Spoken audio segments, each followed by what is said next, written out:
Hello, ladies and gentlemen. Ladies and gentlemen. Kira's not late because he's about to let go of his woman after the Enzo show. Though single Enzo, that guy hits different. Man, Chelsea won 3-0 in what was ultimately like a pretty comfortable performance, I thought, for Chelsea. It generally is when you score your first chance of the game. But pretty good. Man, listen, I think like we've talked about this a lot, right? Like Chelsea were reasonably unlucky for last season. Chelsea are reasonably unlucky for last season. And like Villa was a game that they played pretty well last year. They take a bad Malo Gusto red card. They should probably win. They don't. They lose 1-0. And this year they play a little bit better than that game. A little bit better. Like Villa kind of stat pad some of the XG late at 3-0. But I mean, you get the win. And if you go to the year-over-year comparison,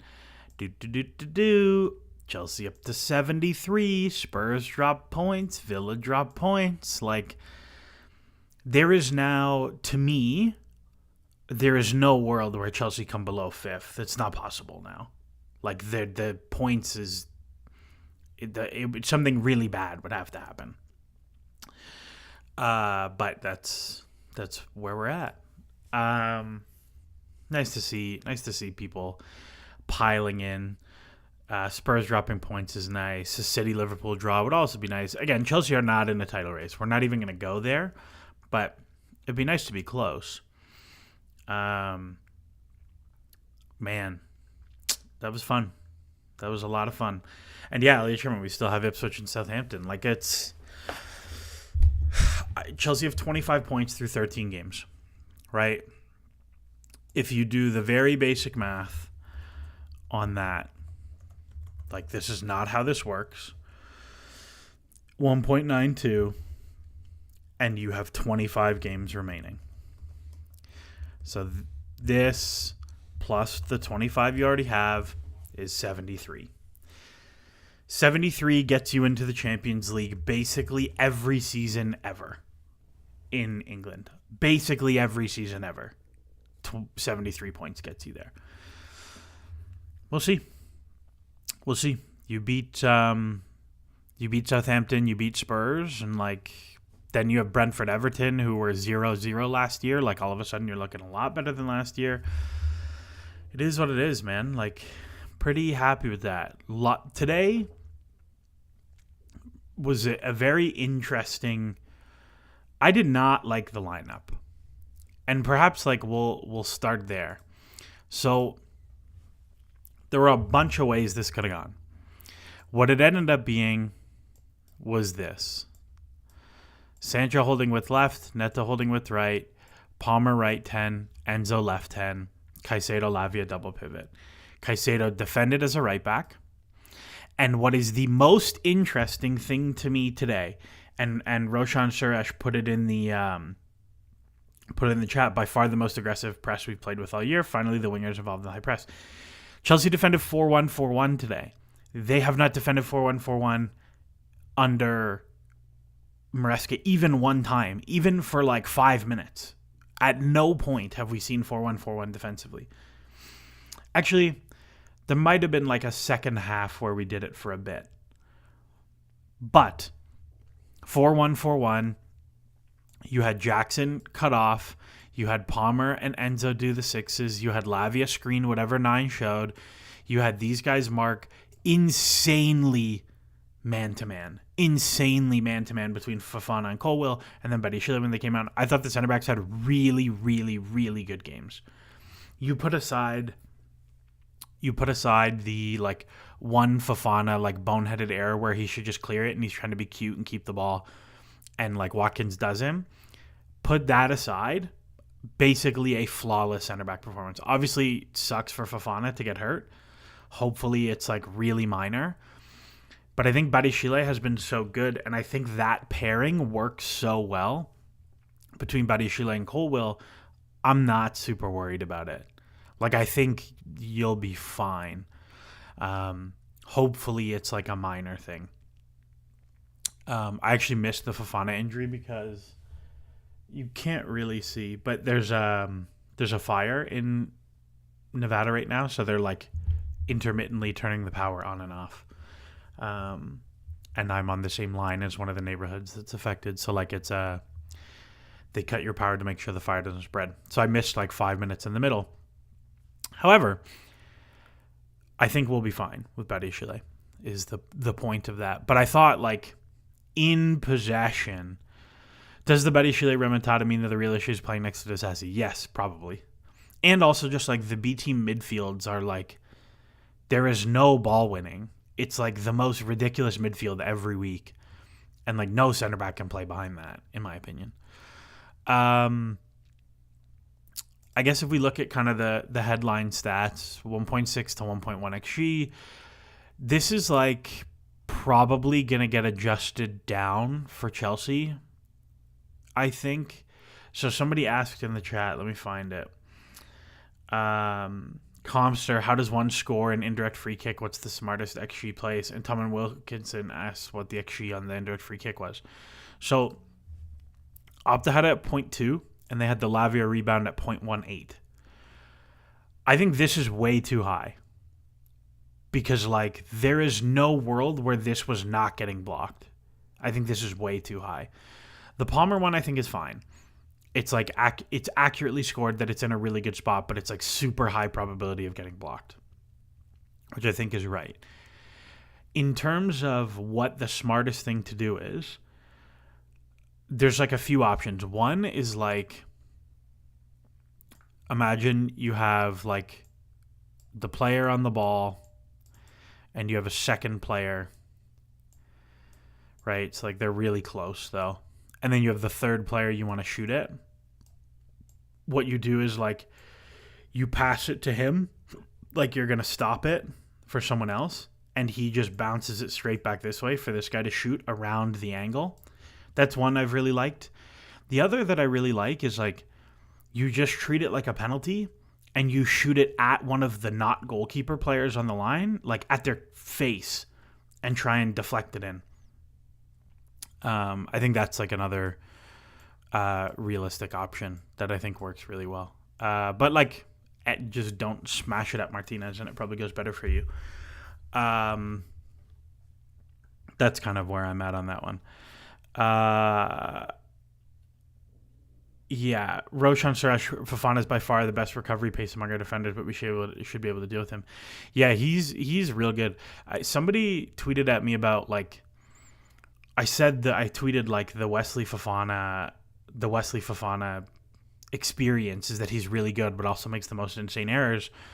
And they were like, yeah, that's true, but like Colwill does too. And I don't think that's true. I think Colwill is like much more. His errors are way better. They're not as dangerous. But they also said like Fofana relies on his pace too much. And like I don't think that's true. I think he's like very good at gauging how much physical leeway he has. I think the thing with him is like he's too cute and tries to like keep the ball sometimes when he should just clear it or put it out for a throw or whatever. Or like just go back to Sanchez right away instead of like doing a step over to try and turn out. Like I think that's the stuff that really catches him more than relying on his pace. Andy, even on XG, feels like game state effects to me. Feels like we got the goals and sat on them. You know, I was thinking about this in the second half. I don't know how game statey I think this game is. Like, Chelsea have basically the same fraction of the ball in each half. I'd be curious to see what Understat thinks. Doesn't have it yet. I'll wait till it comes up. Maybe Mark R Stats has it. I don't know if that's going to be posted yet either. No, it's not posted yet. We'll see when it comes out. I would be curious to see the PPDA by half, because my bet is that Chelsea's PPDA didn't change much. I think they really didn't sit off on the press. I think they were like pretty aggressive the whole way. So I don't know if I would call this a game steady one. I will say only minus 0.3 XGD on corners against this Villa team is not bad. And a lot of that is like pretty late stat patty stuff. Like the Duran one at the end is like is the entire difference. And like it's such a nothing chance. Also definitely not 0.88 expected goals on target. That's horrible modeling. Ellie Sherman, we'll see what the data say, but I checked the vibes and they say we controlled the game really well. I think we did control the game really well. Like, what I will say is being up 2-0 for the whole second half and against the team who, like, Villa are very good at piling on the pressure. Like, this is the thing Villa do this season is they get behind and then they, like, bring on more strikers and they generate a whole lot of shots. Finishing that second half in positive shot differential and you've given up 0 big chances, like, and it's even expected goal difference, like, that's fine. Like, that's a pretty good second half. It's pretty hard to be mad for that. Astro Phillip, time to swap out Aston Villa for Brighton in the spreadsheet. You're honestly probably right. Like, Villa are too far off at this point. They've dropped too many points, I think, to really get there. Like, they're 12th. But this is the thing. Like, it's only 6 points right now. So, like, yes, looking at the rest of the year, you'd expect Villa to run away. You'd expect it to be, like, gone. But, like, there's a world where Villa win these 3, right? In last year, they took 2 points from those 3. But they could totally win those 3, put up 9, and now they're back to 63.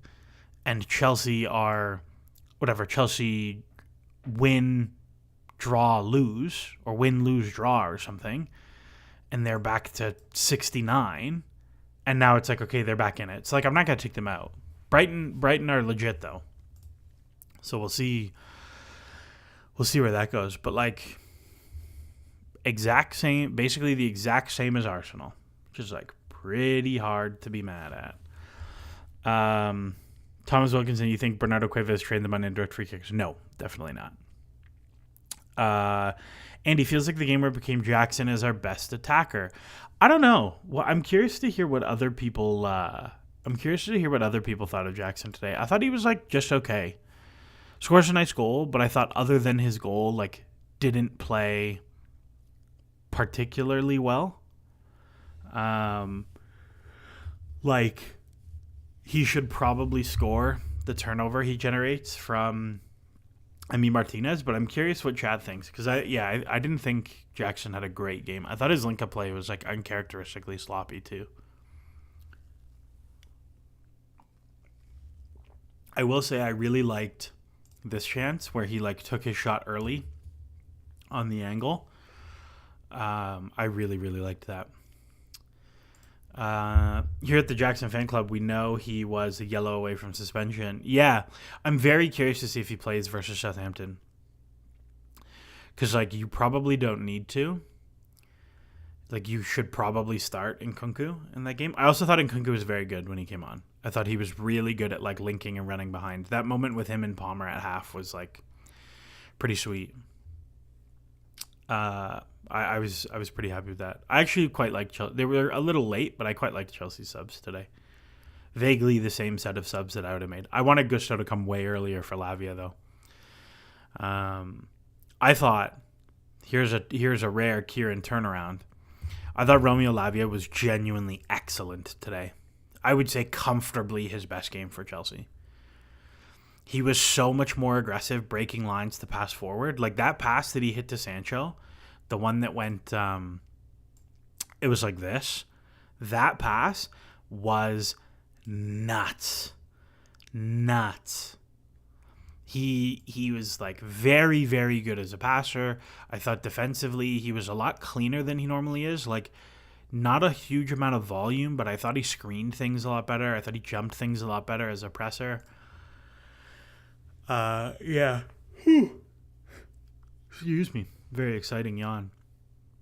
Whatever. It's 7:30 in the morning. I can get away with it. Yeah, I thought Lavia was very good. I guess like just going through the team, I thought Bob Sanchez had a very solid day. He makes a really good save on McGinn when he cuts back on like an offside moment. Couple good saves from angles. Does well with that Duran chance off the set piece.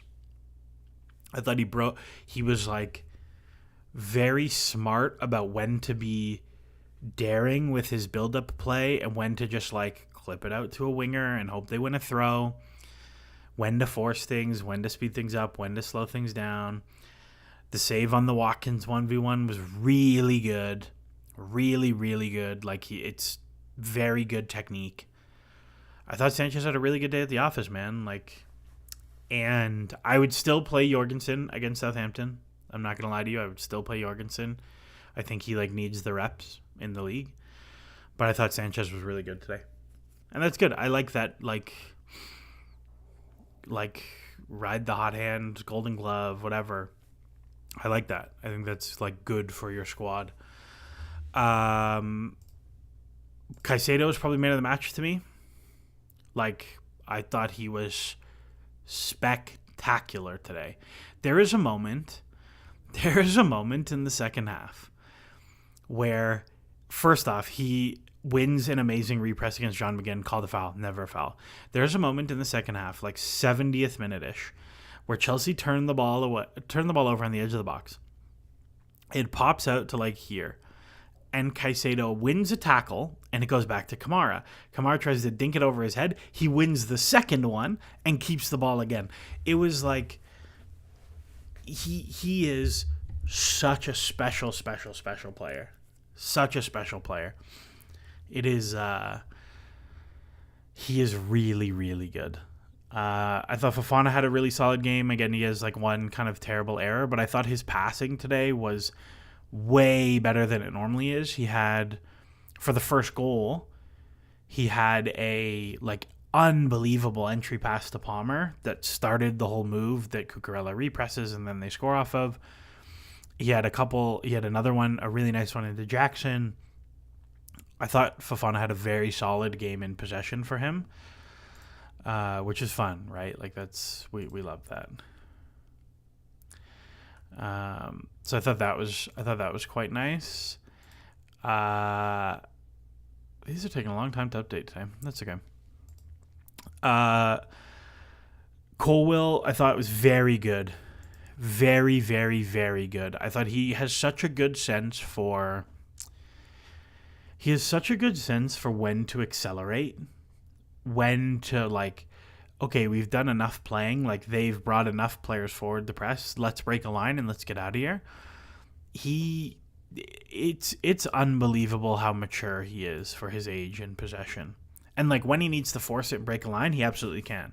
He's probably the best passer on the team, like him and Enzo Fernandez for sure.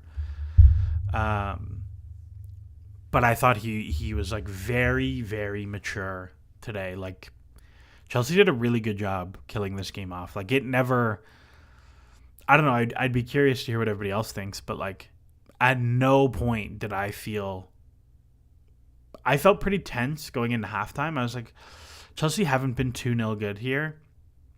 And if Villa score one, like, it's going to get pretty dicey. And basically at no point in the second half did I feel like Villa were going to score. At no point. So I thought he was very good. Cucurella I thought was excellent. One of his best Chelsea performances that I can recall. Good counter pressing, good defending transitions. No, very, very few turnovers. Like, it was solid to me. It was a very, very solid performance from him. Usually required, it helps that Villa were pants. Yeah, I didn't think Villa played very well. I thought Jaden Philogene Badass was horrific. Like, I could not believe he wasn't yanked at halftime. He was so bad. He was so bad. Roshan Sarasha feels like teams are stifling Colwell's passing lanes from the middle of the past few games, giving more opportunity to the left center back to break lines. Yeah, like you can definitely see situations where, like, obviously it's not this deep, right? Like, it's higher than this. But there's definitely situations where Colwell is on the ball in the middle of the three, and they are so narrow and so dense inside that, like, he just plays and Chelsea play around and they get really good stuff out of it. Like, one of the things I really liked today, actually, that I thought Chelsea did a really good job of was Chelsea would show the winger low and the fullback would come and the winger would go ball, right? Like, this was really common. And then you would have Sancho get really high to drag him, and then Enzo would show here. And, like, you can't follow, or else you just break the line. And you'd end up like this, and it was just like, okay, we play Enzo and we're out. Like, I thought today was perhaps the best Chelsea have looked in terms of, like, breaking down a 4-4-2 to get into the next third. I don't think they were, like, great breaking them down to get into the box. Like, I don't think that was the case. But I thought they were very good in terms of, like, they have one high turnover the whole game, and it's like they have the ball and Enzo Fernandez just passes it to the striker. Like, that was the only one, really, that I can recall. And I think... Oh, there's United. All right, so Chelsea will be next. I am curious to see a lot of the, like, build-up completion stuff like that, because I think there's going to be... I think it's really going to pop. Kamara was also terrible. I thought Kamara was okay. Chelsea are hard, man. Like, think about the players you got to mark and think about how much work you have to do in possession. Chelsea's press today was so aggressive, too. Like, it was, to me, the best Chelsea's press has looked all year. And, like, yes, you ended up in lots of 2v2 and 1v1 center-back striker, but, like, it was never midfielder facing forward ground pass into depth. It was, like, hoof from the goalkeeper into a 1v1. And not even hoof to a goalkeeper in the 1v1, like, starting here. It's like hoof to the goalkeeper in a 1v1, like, deep. Like, you're pretty comfortable about it. And maybe you're only comfortable about it because it's Fofana and Colwell. But I thought, like, Chelsea's press was really good. Like, there are worlds where, like, the Jackson one goes in. They had one, like, dribbling along the goal line.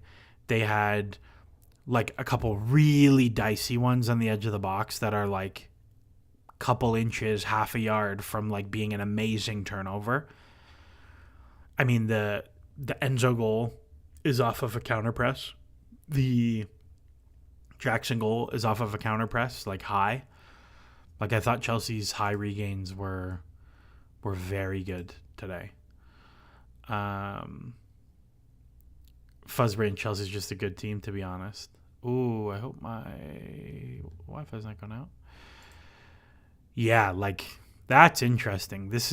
I'd be very curious to know what his model is picking up here, because that's very different than what the Opta FBref model has. I'd be very curious to see what it's picking up there. Interesting. Let's see what we got here.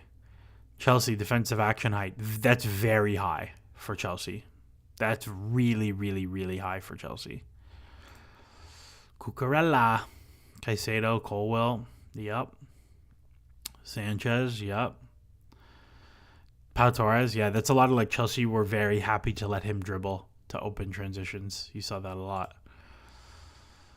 What else we got in here? 1.9. I guess it doesn't like their set pieces that much.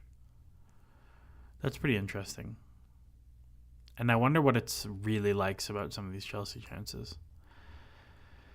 Let's see. Yeah, Chelsea PPDA of 8. That's really, really, really high. for Chelsea. That's really high for anybody, but that's like a very aggressive PPDA. I want this one to pop up. What else we got in here? Tielemans, all set pieces. Yeah, okay. Not a big XT game. Interesting. It's a lot of turnovers. 25 high turnovers from Villa. It's a lot. That's a lot. Interesting. Mark Cucurella. Big man. Big progression from him. Compster, someone please tell Sancho he needs to shoot 4 games. I would like Sancho to shoot more. But, like, what I'll say is Sancho took 2 shots today. But, like, you don't want him to shoot. This is okay. This is close enough that, like, if you're free, you don't mind it. But these aren't, like, good spots to shoot from. You know what I mean? The thing with Sancho is, like, he just has no ability to separate from the fullback into a shooting spot. He's, like, very good at, like, shifting and jinking and linking things, and he basically never turns the ball over. Like, this is the thing today. Like, if your winger plays 86 minutes or whatever he plays, 71 minutes, and turns the ball over 2 times the whole game, he's dispossessed 2 times, 0 failed passes, that's awesome. That's, like, good. It's very good for your team's ability to sustain pressure. I think he has to, like, do more, though. Like, compared to Neto, who, like, I don't think Neto was great. I thought he was excellent defensively, but I don't think Neto was great. I think he made, like, a couple really bad final third decisions. Like, he is much more explosive. Like, his ability to separate from guys is really good. Like, his little, like, right foot cross chop onto his left foot, like, he generates real space. So it's just not, I don't know, it's just not the one for me. Fuzzbrain, Chelsea's just a good team. Yeah, I agree. I think, like, it's very funny to think about, like, what does just a good team mean? Because, like, there's obviously degrees of good. But I think, like, I'm pretty comfortable saying at this point that I think Chelsea are definitely the 4th best team in the league by a distance. Like, I think there's a gap between them and 5th. I also think there's a gap between them and 3rd. But, like, let's see. Let's see how it goes. Thoughts on Strand Larson from Wolves? I think we should take a look at him for next season. Similar to Delap and better numbers than Sesko from Dominic Mom. Yeah, I mean, Strand Larson's very large. We looked at him after the Heidenheim game. And his numbers are, like, kind of mid. But he's very large. As, like, a box crasher, like, big guy to attack the box, like, you could do worse. Especially if they get relegated and he's really cheap. You could definitely do worse. It's not who I would pick. But, like, maybe there's something there for you. Pano Footy, I've said this before, but what if, big if, Maresca was dialing down the press until we got closer to the festive period, thinking we could get away with just being good until then. You know, I suspect if someone was doing like that, it would be the opposite, right? Like, I would suspect that you would press aggressively and then dial it back for the festive period because it's so densely packed with games. I think, actually, I was talking with Bassman about this. Bassman? I don't know which one it is. You know who he is. About, like, this lineup being weird.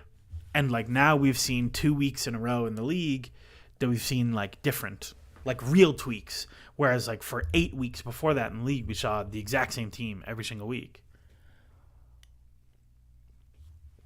And I think the optimist's case is that, like, Maresca had to get his team sorted, right? Like, he like, got the ideas in place and, like, everything down pat, and now it's like, okay, you can tweak and adjust and experiment from there. I think the more real answer is like Chelsea just like have had a bunch of injuries and like weird rotation because of suspensions, and like that has a knock-on effect, and like you do the best with the team you have. It's bass like the fish. Thank you, Elliot. Good to know. I talk to that dude every day. I should really know. What else we got in here? ZZZ Cole did an excellent job man marking Rodgers out of the game today, stepping into midfield and being aggressive against the Villa team. Definitely something they've worked on. Yeah, so like, look, this is how Villa build, okay? Villa bring their keeper in to make back three. They push both fullbacks high. They bring the double sixes low. They have the wingers also stay quite high and wide. And they go like this. And it's like 4-2-4. And the way Chelsea dealt with it was like this. They put Jackson on this line. It's so funny. If you watch, Jackson is literally on this line every time. They had, where's Enzo at? They had Enzo here. They had the wingers mark. They had Lavia free roam. And they had Colwill and Fofana mark. This is exactly how they played. Okay, this is exactly what the defensive looked like. And what this ends up doing a lot is like Jackson eventually says, okay, I'm coming. And the ball goes here. And now Palmer comes. And now Enzo comes. And now Lavia clogs this lane. And the wingers are here. What we saw sometimes, and this I thought was really fascinating, is we would see then Neto jump and Caicedo go and Fofana go and Lavia pick up. And now it's like full man-to-man everywhere on the pitch. And what happens in this situation all the time is like you just kick long balls to this guy. And it's like that's not a winning situation. And sometimes, so like you end up in situations like that. The other is you end up like this, where Neto kind of lives here and everybody is like halfway to man marking. They start like this. And then what would happen is like you sit like this and then the keeper gets bored and kicks along. And it's like that's just a really solid, like these are not advantageous situations to advance the ball. Like it is very difficult to reliably get into the final third today. And that I think was really, really good. And I think Colwill and Fofana did an excellent job with both Rodgers and Watkins. I thought they managed it so well. Using required, who do you think is fifth? Spurs. Spurs are definitely better than the rest of the chasing pack as well. They're like getting done super dirty by injuries right now. Like they have nobody. Like they have nobody out of in terms of injuries. That's interesting. So that is what it is. OREC 101. I asked this last stream, but it'd be really helpful to talk about Jackson's Bach movement. Okay, cool. Let's do this. Now you guys can see, first off, that I'm banned from Reddit because I got suspicious activity, and my email was I didn't have my old email because it was my old university email, so I could never reset my password, so I just didn't, and then they banned me. But I can still access my Reddit, so who's the real winner here? Let's see. Okay. So I want to find... So, like, watch this. There's, like, a bunch of things that Jackson has picked up. One is he's, like, getting better at crashing the near post. But he's also just getting way better at timing stuff. Like, watch this one. So, like, here, he's sitting on the second center back, right? Like, he's picked up by Torres here. But as soon as he clocks, like, okay, what I would like here is for him to get in front of Konsa. That's, like, the run I would prefer. But he starts it a little bit late. And so instead, he just, like, peels off in front of Konsa. And it's just, like, that's really good, man. Like, that's such good timing to arrive in that spot. So that, I think, is really nice. Is that you have stuff like that. That, I think, has been, like, a huge thing for him. But I think he does absolutely more reliably need to get to that spot. in front of Konsa, so that like when it's whipped, you can just glance it. And at the same time, like I think he just needs to get into the 6-yard box a little bit more reliably. But it's a great goal today for sure. What else we got in here? Would I have selected Acheampong instead of Caicedo outside right back out of possession? No, I don't think Acheampong's very exciting, but I don't think I think Tyreek George is way further along than Acheampong is, based on what I saw in preseason and based on what we see in PL2. Like the thing with Acheampong in PL2 is like he's so physically dominant that like he can rely on that a lot. He is physically out of his depth in the Premier League, and like Caicedo is excellent. Like really the Liverpool 1-0. Gakpo. Okay. Really the like one to talk about is like, do you prefer Lavia on the field to Acheampong? And like probably yes. I thought he's been very good. Roshan Suresh, we did make tweaks early season, to be honest. Like we did play Gusto in the pivot. We did play Gusto on the pivot and the 10, move Palmer left, City game had Palmer right wing inverting. Yeah, but it was always 3-box-3. It was always 3-box-3, and it was always 4-4-2 defensively. I think today was a little bit different. ZZD, does the Spurs result today make you any less worried about next week? Not so much the result today as like the fact that their team is just crocked and they have to play midweek, and like this is the team they're playing, and these are the subs. Like Archie Gray, Lucas Burt. Like Archie Gray subbed on and off. Did he get hurt? Like they're so thin, and look at the rest of the bench. Like they have nobody. And like he's gonna play midweek. He's gonna play the full game midweek. He's gonna play the full game midweek. Full game midweek. Full game midweek. Full game midweek. Full game midweek. Full game. Like they're gonna really struggle physically. That's like my save, I guess. Yeah, Lancashire.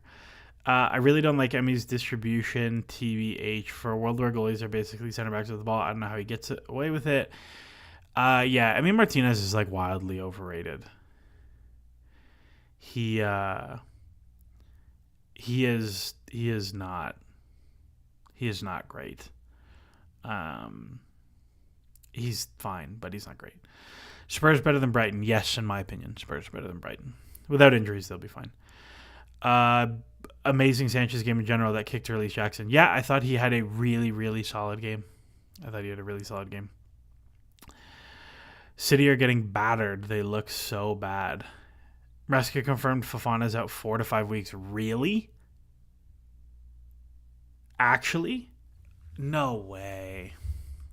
Okay, that's like a lot. No, what is it? Football.London. Is he at, did Maresca actually say that he's actually out 4 to 5 weeks? Because if he is, that makes the winter period way harder. Nope, that's not what I wanted. Where's the post-match? It's not here. Oh, really? Hold on. No.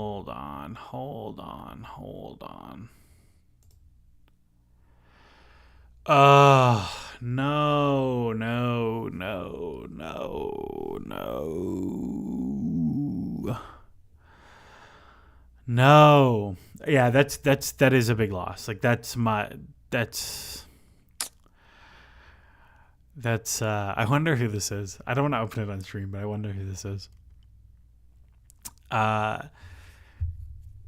That's tough, man. That's going to make the winter period much more difficult. Like Colwill can't go twice. Like I would not play Colwill against Southampton. I would play Barishile and Tosin against Southampton. Ooh, that's not good. Heavy metal football is great until all your players get injured. Yeah, I totally agree. Russell Saunders, what do you put our improvement this season down to? Lack of injuries, player familiarity, young players 1 year more experience to Maresca. So I think it's like a bunch of things. I think, where is this? So like one, I think the way Chelsea are playing is better suited to the talent they have. Like Chelsea don't have lots of very fast, very physically talented players, particularly in midfield.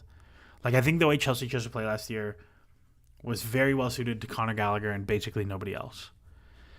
And I don't think it was particularly well suited to the center backs, and I don't think it was particularly well suited to, like, I think like Jackson was, and Palmer thrived in like the chaos, but it was like fine. So I think like some of it is that Chelsea are playing like quite a bit slower than last year, and like they have quite a bit more, not like rigor to how they're playing, but I think it's things are a little bit clearer for some players. Some of it is just like a lot of those guys were really young and they're a year better. A lot of it is like Neto is probably a better player than Mudryk. Like that's helpful.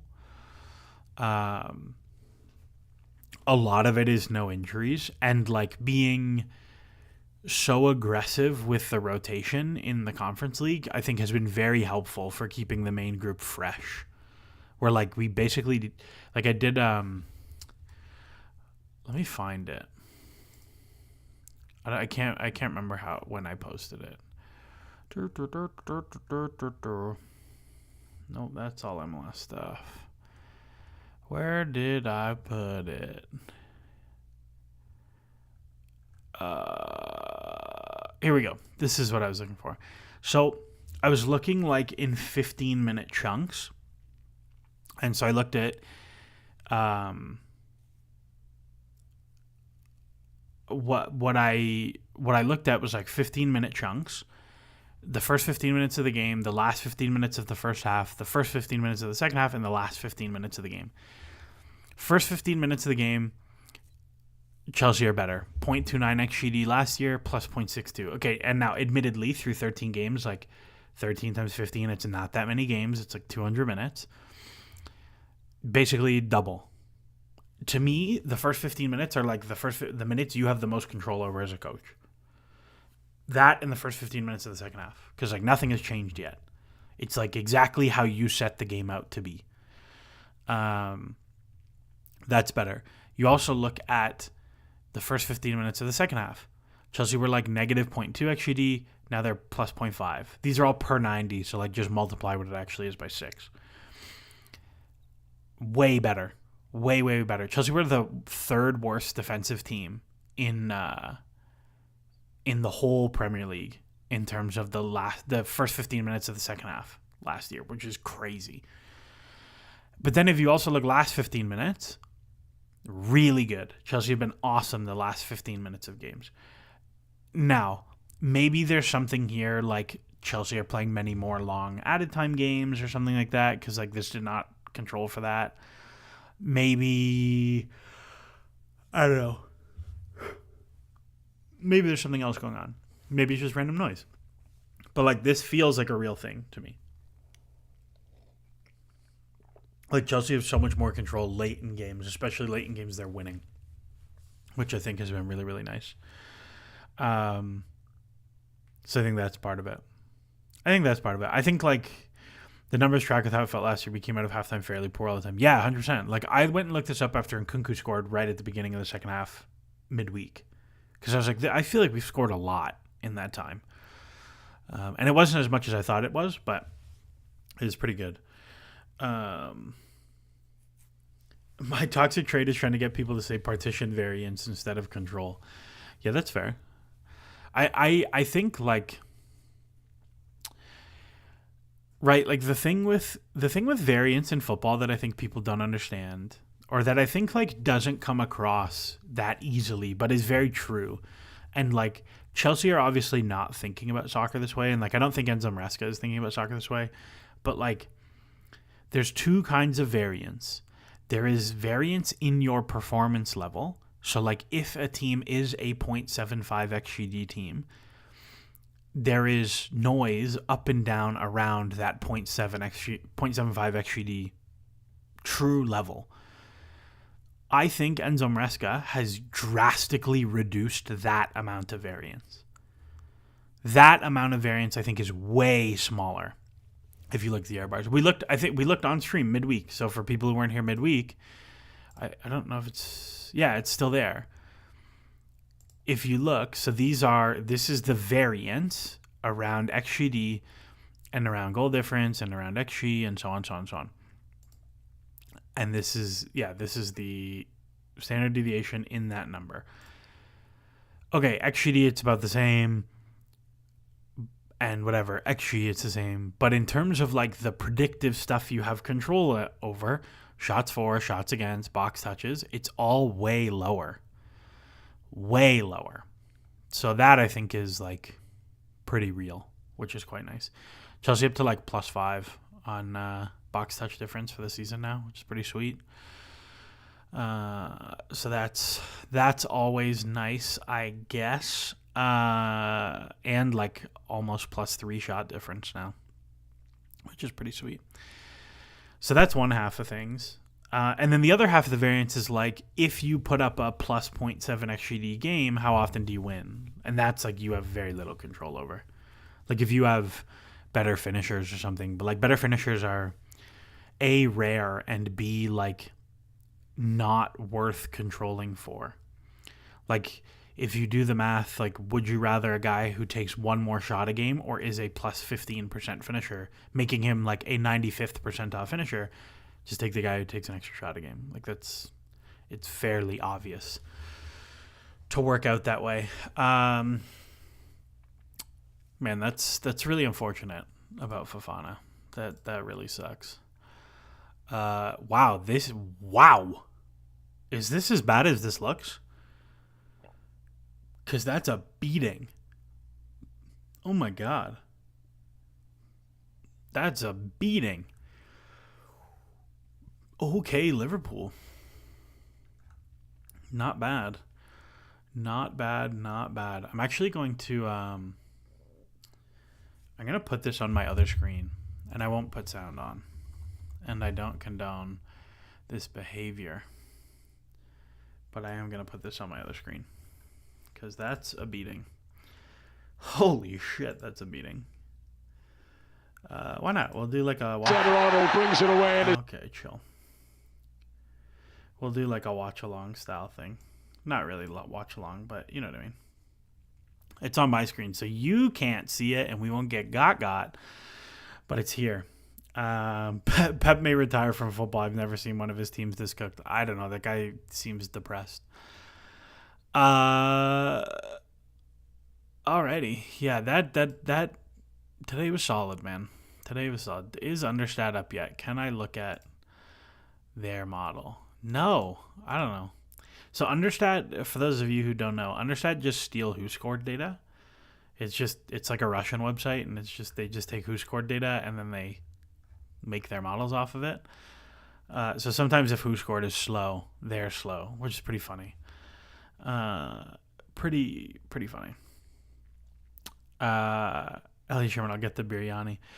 Liverpool bossing the league, then losing some of Salah, Van Dijk, Trent would be hilarious. If they win the league, I don't think anyone will leave. And I think they're like, I would say Liverpool are favorites to win the Champions League. I also feel like very vindicated and really liking Arne Slot right now. I'll also throw that out there. Comstar, can Cuckoo be the left back of a title-winning team? I don't think so, but he's been pretty good this year. We did a squad tier list. We did a squad tier list midweek, and we had Cucurella in the Champions League starter level tier that I think is like more accurate for him. That's what I have on that one. Ellie Sherman, wasn't Arne Slot Todd's preference? Yeah, allegedly he like wined and dined him, and Slot said no, which is like fair. Chelsea at that time pre-Pochettino was like much less stable than they are now, so totally reasonable in my opinion. Somebody said, can you explain Seb's thing about the sporting directors purposely sabotaging the Elise signing? What I have heard about the Elise signing is that Chelsea had agreed a fee and wages with Elise. The wages were very large. At that point, Chelsea tried to slip player swaps into the deal instead of paying the fee. They wanted to include a Chaloba like Plus Valenza in there, or Cassidy, or Omari, I think were the three. And like I was not told this, what I know is that like release clauses are accounted differently for FFP. You cannot amortize a release clause, and Elise's fee would have been a release clause. So Chelsea wanted to agree a fee at that number and did not. And then Bayern came in while Chelsea were faffing about and got the deal done, and it didn't happen. I think if Chelsea had Elise this season, hoo boy, they would look real good. Real good. Cannot amortize a release clause. I didn't realize that. Yeah, I can't remember exactly why. But like, I think the way release clauses are paid, you cannot amortize them in England. But like in Spain, because the player pays it, it's different. I don't know. I know there's like some weird financial tomfoolery. Maybe one of the accountants in chat will know. But there's some tomfoolery. Did we ever find out why the Omaradian deal didn't happen? No, but he was injured. He was injured at the Olympics, and like maybe they saw something on the ankle scan that they didn't love. There was like rumors of image rights stuff that like Chelsea didn't want to pay for his image rights. But I don't know if that's the same. I don't know if that's actually what it was. Do you think finishing skill has improved across the board in football in recent years? If it has, do you think we have to adjust the way we calculate it? This is a really good question. And it's very nerdy, so bear with me. Companies who like record XG recalibrate their model continuously. The more data that is available in the set, the better the XG model gets. And you kind of add all of it over time. Are you sure with the amortization? My understanding was that you had to pay a release clause up front completely. Well, you can stay. That's true, but I also think like amortization for release clauses is also applied differently. Because it was a thing with... There was a deal that it was like a thing.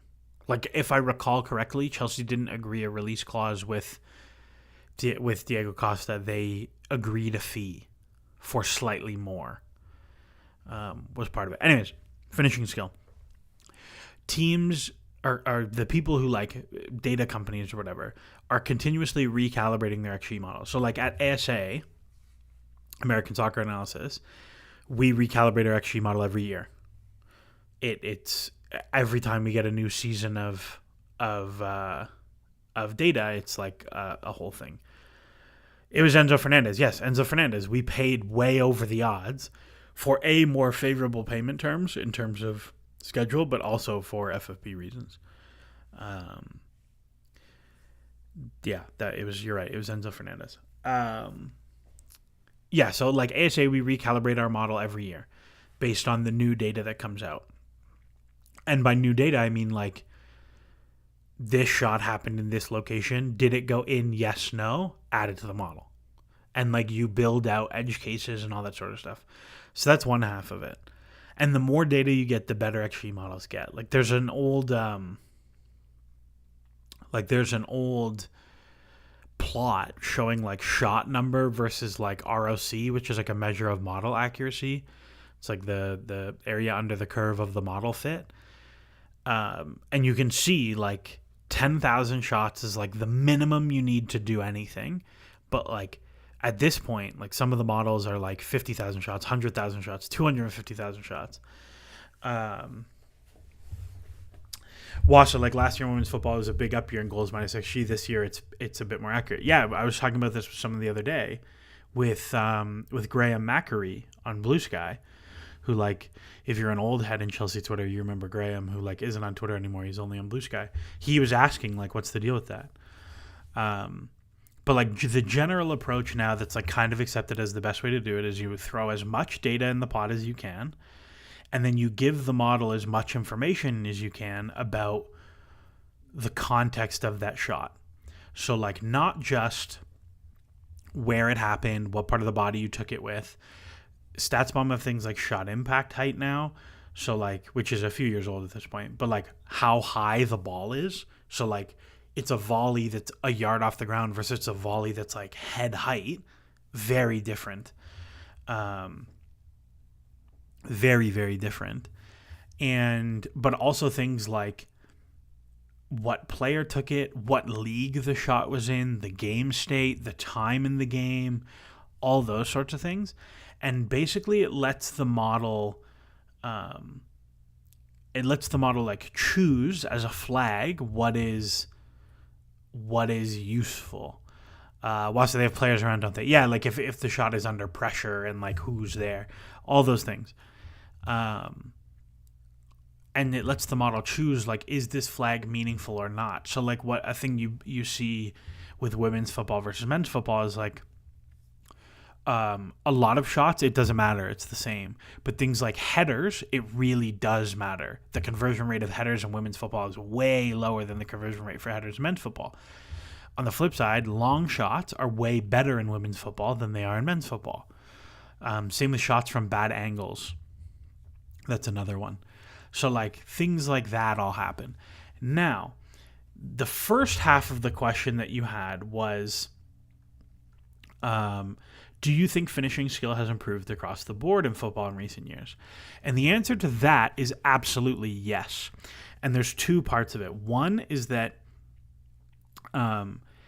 it's not as much players are getting better at finishing. It's that bad shooters don't shoot as much anymore. If you think about the goal that like clinched City the title, where like Vincent Kompany hits a 35-yard belter into the top corner, or like Rudiger doing it 10 times a game for Chelsea. Like teams don't hit those shots anymore because like those players aren't good shooters, so their coaches like fine them if they don't shoot, or like they coach the team in a way like you are not allowed to shoot. So like bad shooters are shooting less. That is one half of it. And the other half of it is like good shooters who are now doing a higher proportion of the shooting are shooting from way better spots. So like they don't shoot from distance as much. They don't shoot from wide as much. They are getting closer to goal. So goals are going up more than finishing is going up, if that makes sense. It's kind of like in the NBA, like 3-point percentage and free throw percentage go up every year. And it's mostly because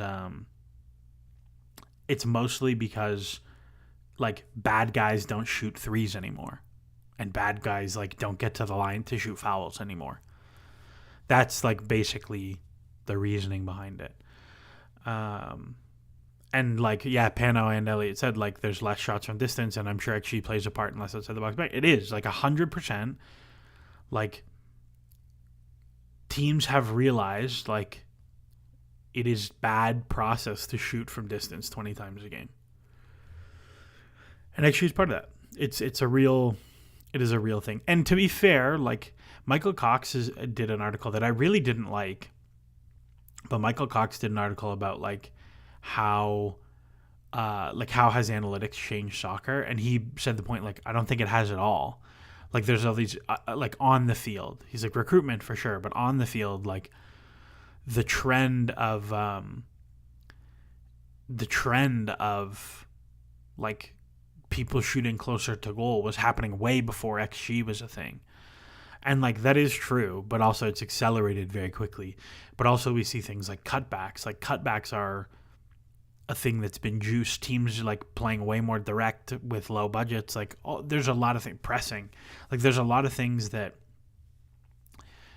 are hard to like disentangle. Like, is it a tactical change or is it an analytical influence change? So that is like my very long-winded answer to your question, but I think it's a really cool thing to think about. Aston Villa, Brighton are +10 versus last year's fixtures. Pretty nice. Chelsea are +10 versus last year's fixtures. Also pretty nice. How many points did Brighton finish on last year? So if they finished, what's the table? Can I go to last year's table? How do I go to last year's table? So if they're +10 right now, that would put them on 58. So, like, still not that close. If they cross, like, 63, I'll put them on. That's my unofficial threshold. How about that? Yeah, that's pretty fun. Whilst I had an old Excel sheet with goals per game per year in the major leagues to adjust for stat inflation. Oh my God, the inflation in goals in the last year. Yeah, it's really high. Look at Italy. Italy is like Catenaccio League, and now it's like open and attacking and scores 1 million goals. It's totally different now. That was a really good question. Do we have the rest of the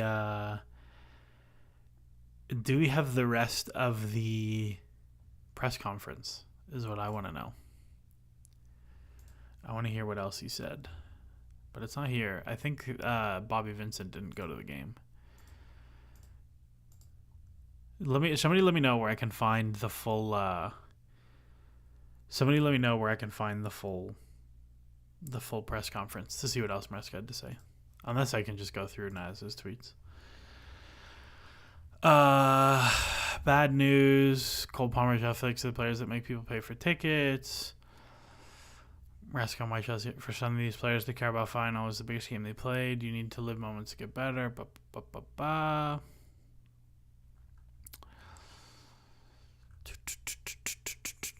First goal was because Mark Cucurella was right position. I mean, Martinez hurt his wrist. I thought it was his back. Okay. We're not a surprise like last year. We need more points to be in the top 8 or top 5. They're stronger. Don't have doubts. Physical capacity is higher. Cool. Jackson gave his shirt to a member of Villa's coaching staff. I wonder who. That's fun. Oh, yes, Andy, you did ask this earlier. Sorry, I missed this and I wanted to answer it. Thank you for sending it again because I did miss it. And John Jog, what changes Southampton? We will talk about this. Are XT and post-shot poor predictors of performance in regular XG? If so, could I ask why? Yes. Post-shot XG is super noisy.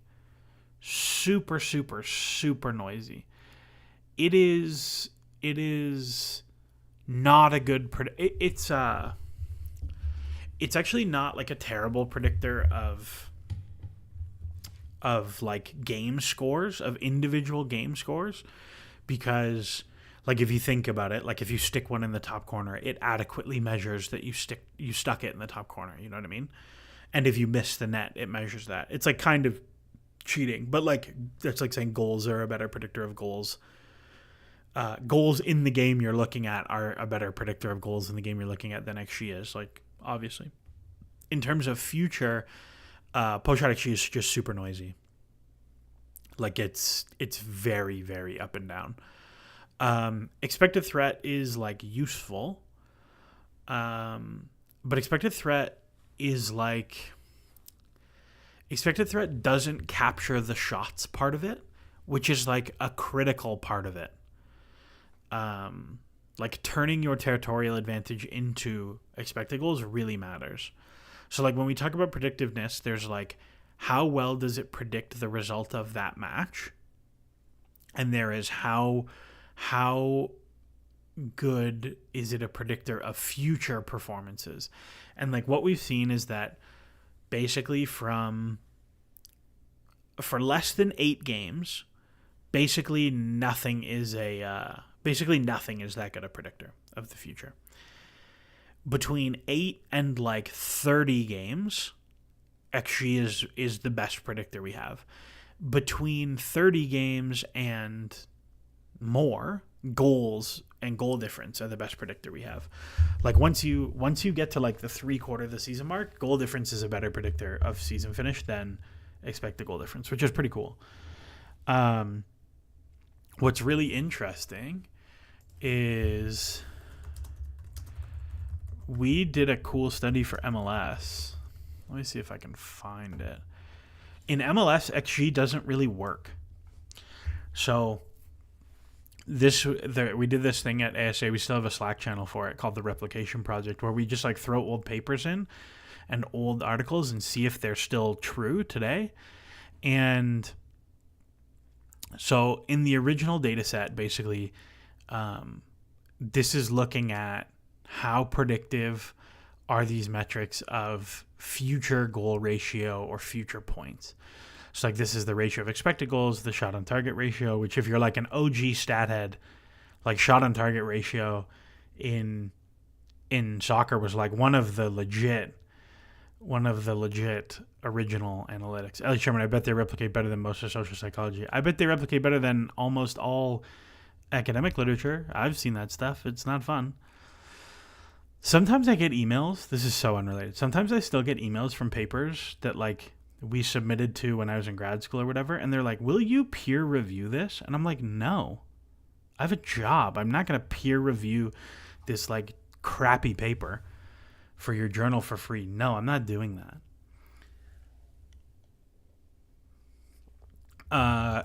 But yeah, so like shot on target ratio was like the thing back in the early 2010s. Like this was like a mostly pre-XG thing that people really liked. And I think is still like a thing in hockey analytics, which early soccer analytics was basically just hockey analytics. And what's really fun about this is the way they like make these plots basically is they take all the games and then you take all the games and then you randomize the order of all the games like thousands of times, and then you see like after game 1 how predictive of the rest of the season is it after game 2, 3, 4, 5, so on. And so you get like thousands of seasons of sample in one go. And like you see in Europe, it's really good. But in MLS, doesn't work. It does not work. And it's really funny that it doesn't work in MLS. Yeah, so like bootstrapping, if you take 1,000 randomly ordered seasons from the same data and do the same analysis, so on. And it's really funny that like it basically doesn't work in MLS because MLS, for those who aren't aware, has a tremendous amount of parity. All the teams are like very close in level.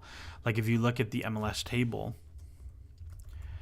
FB ref, if you look at the whole league is like plus 13 to minus 13. It's like 30 expected goal difference from the worst team in the league to the best team in the league.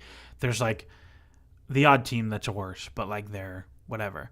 But if you look at the Premier League, like last season, from the best team, and it's 4 extra games, so you can like adjust it however you want.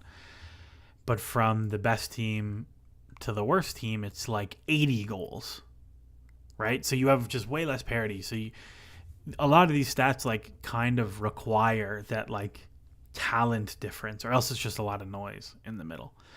And so to answer your question, no, they're not better predictors than XG. XG is better, mostly because they're too noisy. But the reason I wanted to mention the MLS stuff is because in MLS, things like XT, so like we have something called goals added, right? Which is our metric for like, it's our possession value model. It's like expected threat, but more comprehensive. It has defensive stuff in it. There's turnovers.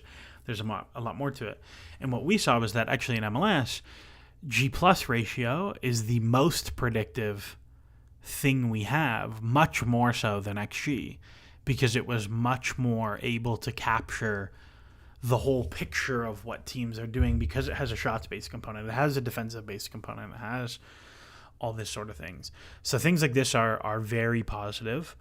I have been quite profitable in the betting markets this season using G+ ratio to bet.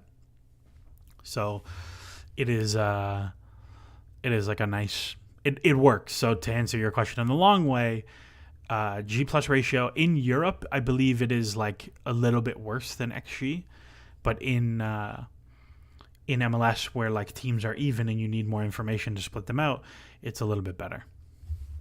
That's the very, very long-winded answer to that question. Man, Liverpool are beating the pants off of City. This is not a competitive game. Pep's cut on his face is very funny. Feel bad for this man. Oh my God. Wow. Alrighty. What else? What's going on? What do we... Oh, somebody wanted to know about Villa. Or about Southampton. John Jog, what's my team for Southampton? My Southampton team. I'm real worried about injuries, man. I'm real worried about injuries. Like, I think... No, City don't have a shot on goal. They have one shot then it wasn't good. I bet on City to draw this, by the way. I thought like they would snap out of it, and I feel very clearly wrong right now. They look like not even competitive in this game at all. Like this is... Somebody called it, this was like Pep's like Mourinho 15-16 moment. And like, honestly, pretty accurate. Like, Mourinho 15-16 was actually really good and like was very unlucky. And like never got out of the tailspin. And then he got fired. Do the players know something about Pep? We don't. Good question. I don't know. That's a very good half if you're Liverpool. Holy shit. My team for Southampton. Yeah, I'm like really nervous about injuries. Wes is out. We know for sure. Reese is out. We know for sure. I would probably go Jorgensen in goal. Gusto right back. Tosin Badiashile. Cucurella.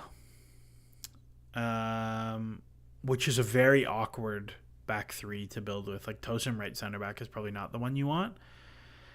I would go... Yeah, that would be my back four. I would go Caicedo and... I would go Caicedo, Enzo Palmer, midfield three. And I would have Gusto go into the double pivot. I wouldn't have Gusto go to the 10. Maybe I would have Gusto go to the 10. No, I wouldn't. I'd have Gusto go to the 6 next to Caicedo. And then I would have Madueke, Nkunku and Mudryk start, probably. So, like, the only players doing double duty are Cucurella, Palmer, and Caicedo, and Enzo. Those four. Yeah, I think that's where I'd be. I wouldn't risk Lavia again. But I would, like, be... Like, sick. I would be, like, halftime subs, maybe, for some guys to bring starters back. But, yeah, that's where I would start, is with that team. And Southampton have been like really bad defending set pieces too, so like you could probably get at them with like Tosin Badiashile is like a legit superstar set piece attacker pairing.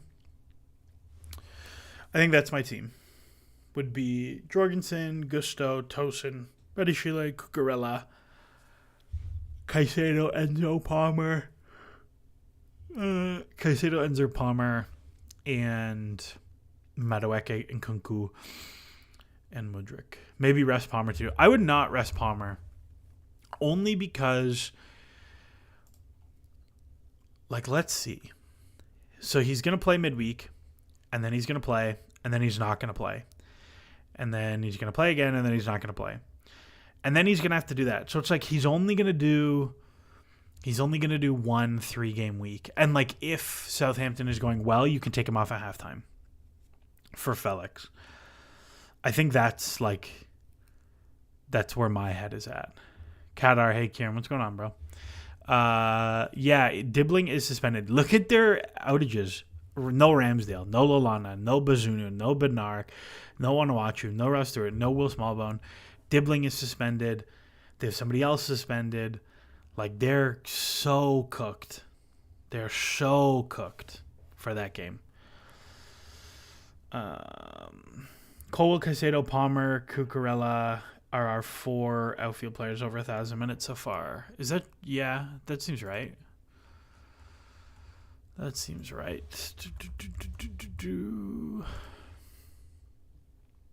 Enzo will be fine every 3 days. He doesn't move, and he has his best performances in once every 3 days tournaments. Yeah, bro, this guy doesn't have to go home and talk to his wife anymore. He just goes home and like sits in his like, what's it called? His like rehab, those like boots that you put on that like make your legs feel better. Yeah, I mean, like this is the thing. Chelsea at this point, so 13 games, add 90s to all these guys. 13 games, their highest usage players have played 1,300 minutes. You have 25 games left, and not compression socks, like the blow up like compression pants things. No, not those. Blow up. Yeah, like these.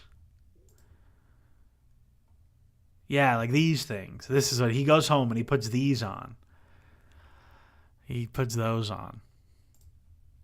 See, you're sick. I'm gonna use my HSA and pay for these and wear these on the couch to recover from podcasting. Incredible. Yeah, man. But yeah, like seriously, you're going into the busiest stretch of the period. Nobody's played more than 1,300 minutes already in all competitions. Like, this is the most you have. And like, look how balanced this is. It's so good. But then you go to the Premier League, right? Like, if I go look at Liverpool, who've been like pretty lucky with injuries, like 1,500, 1,600, 60. Like today, these guys are all going to be like already 40%, 30% more minutes than Chelsea's most played guys. And now Konate's hurt, so like you can't drop Van Dijk even more. Excuse me. I'm going to grab water. Hold on. I'll be back.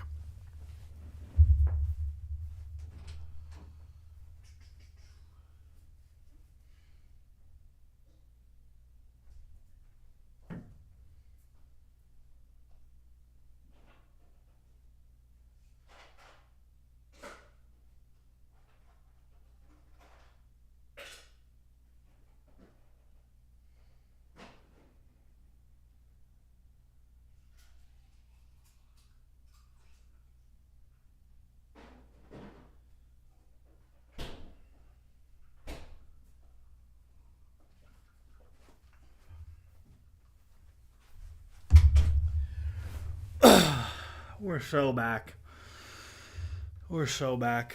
I don't know if you can see this.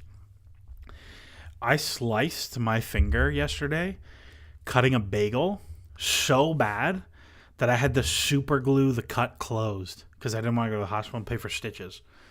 So I sliced my finger. I'm still here.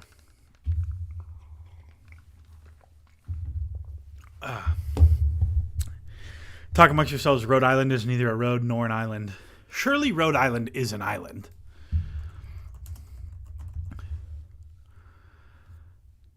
Oh, it really isn't an island. There are islands there. I'll give them a pass. There are islands there. Eldred Avenue soccer field. What a great looking pitch. Look at that. That's the Camp Nou. Yeah, that's a good one. Incredible. probably a premature thought, but if we make Champions League next year, we can't rotate as much, and we'll probably have a smaller squad.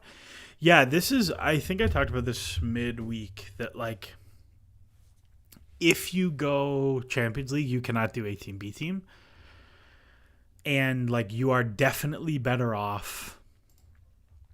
You are definitely better off trimming, like say the bottom. How many guys we got? 1, 2, 3, 4, 5, 6, 7, 8, 9, 10, 11, 12, 13, 14, 15, 16. Like trimming from like here down to make these 3 guys better. You know what I mean? And playing 18 players way more instead of having like 24, but you can't play the bottom 8 of them. You know what I mean? So I don't know. That's, I think, a really interesting one to like grapple with. But like, you're happy with it, I think, overall. But like, Cassidy goes, Guiu goes on loan, Carney is gone, Chilwell is gone, Dewsbury Hall is gone, Disasi's gone, and like you turn some of those guys into whatever. You turn them into more stuff. If we can't start Felix against Southampton, we could totally start Felix against Southampton. I wouldn't, but you totally could. Like, there's a world where you play Felix at left wing instead of Mudryk. I think is totally reasonable. I was surprised how many little minutes Nkunku's played in the Prem. And Nkunku has been, like, sneaky, not very good. And it doesn't... It's never going to get picked up because he has 9 goals. But, like, they're all penalties. Like, there's a lot of PKs in there. I think if you include Servette, he's at 10 goals, which is fine. But it's... I don't know. He's a good player. I hope he plays a little bit more. I was glad to see him come on pretty early. I was glad to see him come on pretty early today. I thought he was like useful. How did Chelsea actually do that? I feel like they've struggled to sell the bottom of their roster. I think they sold a lot of the bottom of their roster this year. I do think it's going to be hard though for. It's less like these guys down here. Like, I think like Carney, you'll find a deal for this season. Chilwell, like I think will go to United. Guiu is a loan. Cassidy, I think will go to Italy, no problem, because now like the amortization left on his fee is very low. Dewsbury Hall is like young enough, I could totally see, and doesn't make that much money. Like I could totally see him being like, I'll go to Palace for similar money. Disasi similarly doesn't make that much money. Like you could move him to Newcastle or somebody who needs a center back like pretty comfortably. And that's like a lot of the bottom of your roster gone. Like one of the wingers probably has to move. Like it's not bad. Like I don't think there are as many anchors in the squad. Like the ones I think that are anchors are like Raheem Sterling. Like I don't know who's getting you off of that deal. Like the guy doesn't play and is bad when he plays. Will Hughes or Dewsbury Hall is a question I wish to never ask myself. Will Hughes? I don't know if you saw the goal that Palace conceded the other day. I was distraught watching Will Hughes. It was so bad. It was like just truly garbage. But yeah, Raheem Sterling is like that guy has fallen off a cliff so quickly. I actually think there's a world where he would have been useful for Chelsea this year. It's not the one we live in, but I think he would have been useful. We kicked the can down the road on a lot of players. Sterling, Chalobah, Detra, Fofana, Kepa are still in the box. Most should be sellable, but it's annoying. Yeah, like Kepa. The other thing with Kepa is like because Bournemouth are covering his wages this year, his amortization hit when you let him walk is less. So like you could buy him out next summer for less money than you could this summer. And like maybe after another season of playing, like somebody takes him. Like I think there's a world where you could get someone to pay $5 million, cover the rest of his amortization, and you're good. Sterling, I don't think that's the case. Chalobah, I think you'll make tidy profit on. Obviously, he's free. Detra Fofana, I don't know what is going on with that guy in his personal life. I don't know how uncoachable he is, that every stop he goes to, even when he's good, he doesn't play. I think he's really good. And I do not understand why he doesn't play. Like, how is he not starting in the Turkish league for Göztepe? Like, I don't understand. He was, like, really good for Burnley last year. Like, he's a real player. Like, how are you not getting games for this Göztepe team? Like, who is playing ahead of you? Romulo and Juan Santos. Like, who are these guys? The only Romulo I know is that old defensive midfielder. Yeah, like, why? Like, why are these guys playing ahead of you? What's wrong with you? So, like, that, I don't know. I don't know what his deal is. I've heard like a lot of like that he's like not the easiest to work with, but I never know if that's real or just like racismo. You know what I mean? I never know how real that is. But yeah, so Detro Fofana, I'm like pretty. I think you can sell him for a reasonable fee, no problem. No problem on him. That's fine. That's fine. What else we got? What else we want to talk about? I have a kit tier list. I don't know where it went.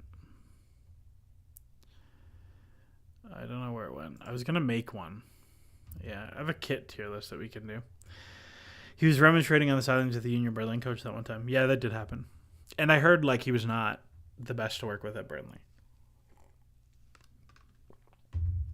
Like once they were going down, he didn't play anymore. So it's hard to know.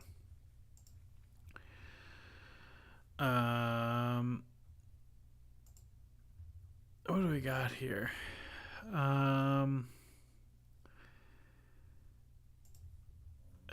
got some anger. What do you think Maresca's long-term solution with Westwood is? He's always been on the right of the three in build. Could we see Gusto RCB? Don't think we'll see that. JT. Cuckoo's only played in the pivot against West Ham, whereas Tosin, Disasi, Benoit right center back in the build. Yeah, I don't think we'll see. I wonder if we'll see Disasi play right back. I would be so upset. I don't think we will, but I wonder if we do. I don't think it happens, but it's possible. I think the solution is just going to be Tosin does it, and it's fine against almost everybody. You won't want to do it against Spurs. Definitely not. Like Spurs actually is now like a sneakily very difficult game. With their front three without Fofana. Like I think that's a big loss for that game. Yeah, that I think we'll see. Is there anyone this season who hasn't shown the ability to keep up with the required standard and contribute? Can't think of somebody from the A team or from the B team. It's KDH and Disasi. Yeah, those are the two, probably. Dewsbury Hall and Disasi, I would say, for Mr. Lawman. Understood. Surely has it now. Okay, all right. Fuck me, I guess. Yeah, I don't know. Nope. Alrighty. Never mind. Feels like Tosin, CCB, Colwell left center back is more likely than Disasi. Yeah, but the thing is, like, if you're not gonna go Cucurella left center back, you still have the same issue of who plays right center back in the back three. That means your right back has to do it, and if your right back has to do it, then it's like Disasi, or it's because it's not going to be Gusto, or it's Achampong. I actually wonder, was it West Ham? Who was the game that Caicedo built up in the three? Do we remember what game that was? That Caicedo built up when he was part of the back three? I wonder if that's a solution. If you play Caicedo right back and instead of inverting him, he goes to right center back in the build and you leave him there to defend. That's the one that I wonder about. That I'm like, that might be an interesting wrinkle. Yeah, I wonder about that one. Palace. Palace was the game where he dropped back. Yeah, like I wonder if that's the solution. We'll see on that one. But I think that's like one place I look at. I'm like, maybe. We'll see. I can only imagine how our midfield to get cut open without Moises. Yeah, you're not wrong. Like the transition defending aspect of that is not great.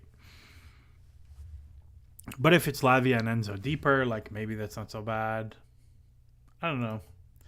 You could talk me into it. I don't think it's how I would choose to play, but I think you could get away with it.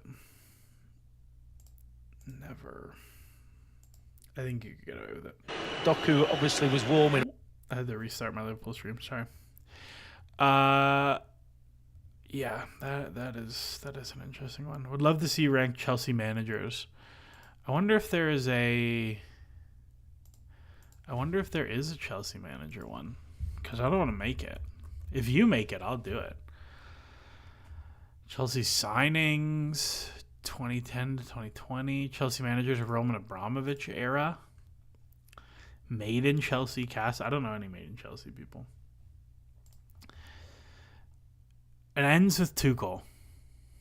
I'll do this. I'll do it this way.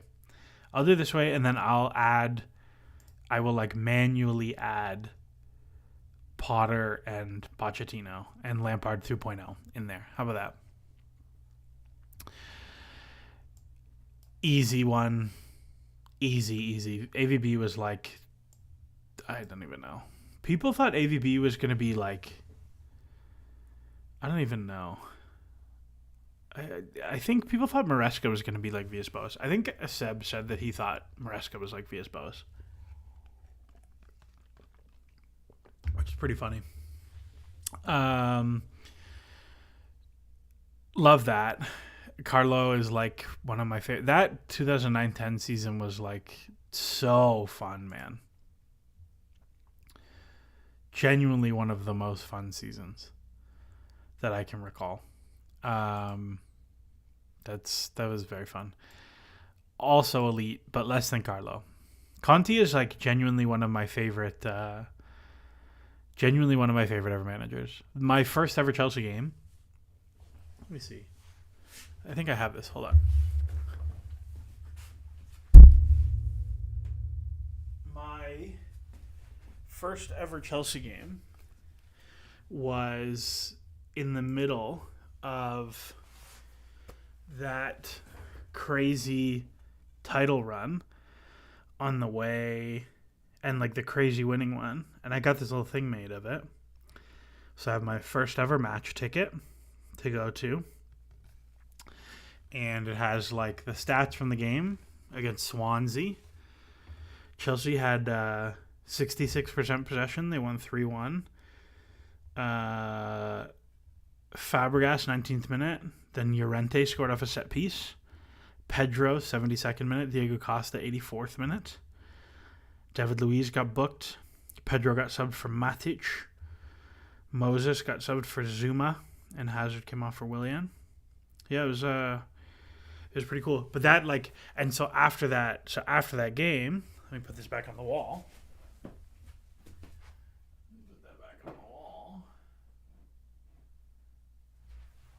So after that game, I went to.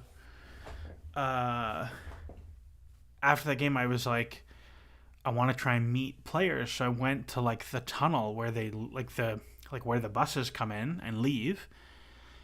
And I met Leroy Fair. The free kick was right before halftime. It was never a free kick. Yes, that is correct. That is exactly what it was. It was like. It was like right near the halfway line. It was like straight on.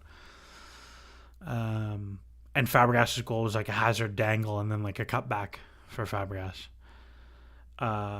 Yeah, it was like a pretty solid game. But after the game, I went to like wait around because I wanted to meet some of the players. I was like 21.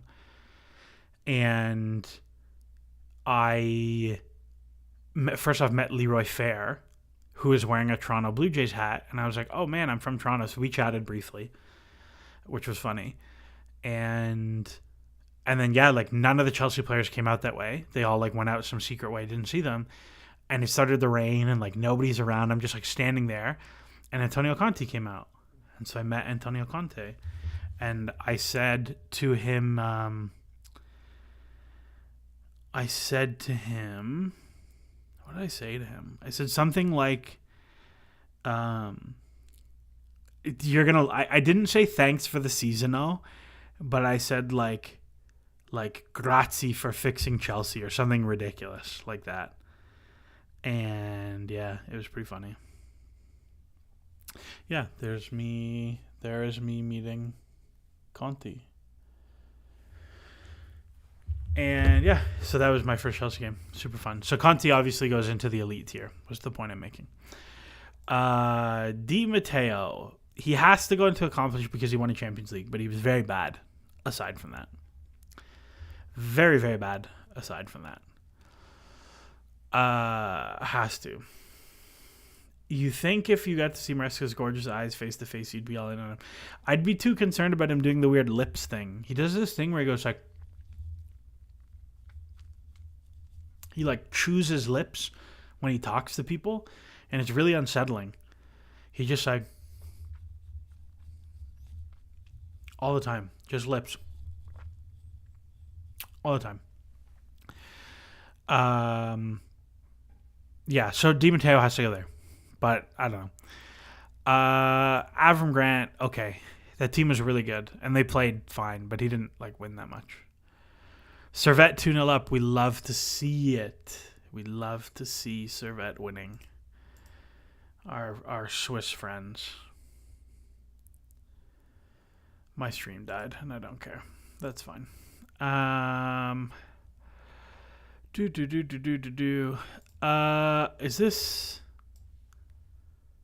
Is this Goose hitting the first time? I can't tell. Hold on.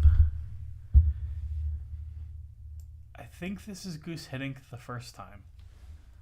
Am I correct? It is Goose hitting the first time. Sorry, I'm blind. Mazakar, first half of 12-13 was special. Mazakar was very fun, though not very good. It was very fun, but not very good. Grant might be the worst non-Potter manager of my lifetime. He's definitely better than AVB. No, that team made a Champions League final and was like fine. Like they were not terrible. Hitting, I think, goes into okay, but definitely worse than Grant, in my opinion. Hitting the second time goes into poor because he's just like a caretaker vibes guy. I do remember when Goose took over being in Montreal for an MLS game. Toronto were playing Montreal, and them smashing Bournemouth. And I think it was Hazard's first goal of the season, and it was like in March or April.